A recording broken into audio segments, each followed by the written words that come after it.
है तो ट्रेडिंग अपने आप प्रॉफिटेबल में ही आएगा, लॉस में नहीं जाने वाला।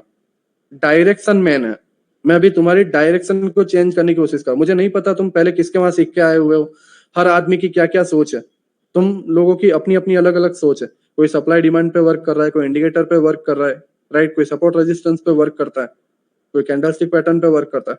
तुम लोगों ने कहाँ कहाँ से सीखा है मुझे नहीं पता, लेकिन मुझे जस्ट इतना पता है कि तुम लोगों का जो बेस है, तुम लोगों का जो सिंपल सोच है उसको चेंज करना है। जो पहले की जो सोच है उसको चेंज करना। अगर मैं उसे चेंज नहीं कर पाता हूं तो तुम उसमें मिक्स करोगे और 2 लेक्चर के बाद तुम बोलोगे ये सारी चीजें वर्क नहीं करती। हाँ बिल्कुल वर्क नहीं करती इस जगह पे। अगर तुम ओपन होते ही ये मंथली बायस और वीकली बायस यहाँ के समझ के अब बाय करते तो बिल्कुल नहीं करते, क्योंकि आपने इसको इग्नोर कर दिया। ठीक है, तो सिचुएशन को समझो। आप मंथली को देख के डेली प्ले नहीं कर सकते, राइट, वीकली को देख के डेली प्ले नहीं कर सकते, हाँ, बट सारी चीजों को ध्यान में रखते हुए डेली को प्ले करना है।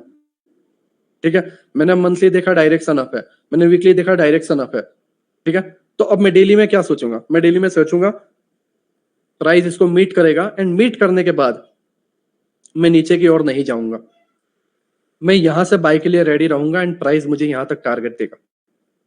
तो मेरा ट्रेड ये बनेगा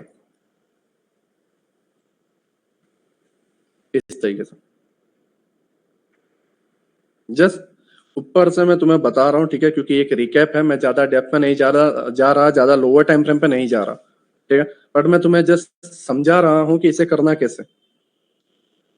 बस गलती यही है कि मंथली टाइम फ्रेम को, मैक्रो इंस्टीट्यूशनल लेवल को देखते हुए तुम जब डेली में प्ले करते हो या वीकली के टारगेट को देखते हुए तुम डेली को प्ले करते हो, बस इतना सही तो जाना है, राइट। अगर मैं मार्क करूं इसे,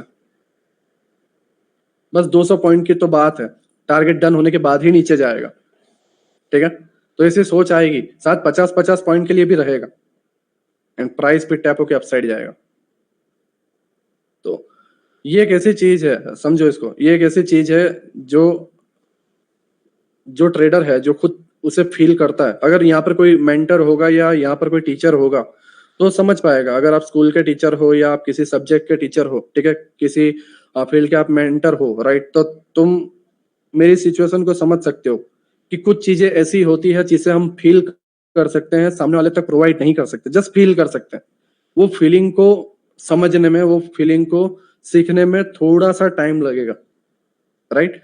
तो मंथली जो है, ठीक है, हमारा अगर प्राइस एक्शन बुलिश है तो ओपनिंग प्राइस के बिलो हमें बाय करना है। ठीक है, साथ ही साथ बायस को देखते हुए, अगर तुमने पिछला लेक्चर मिस नहीं किया होता, राइट, मुझे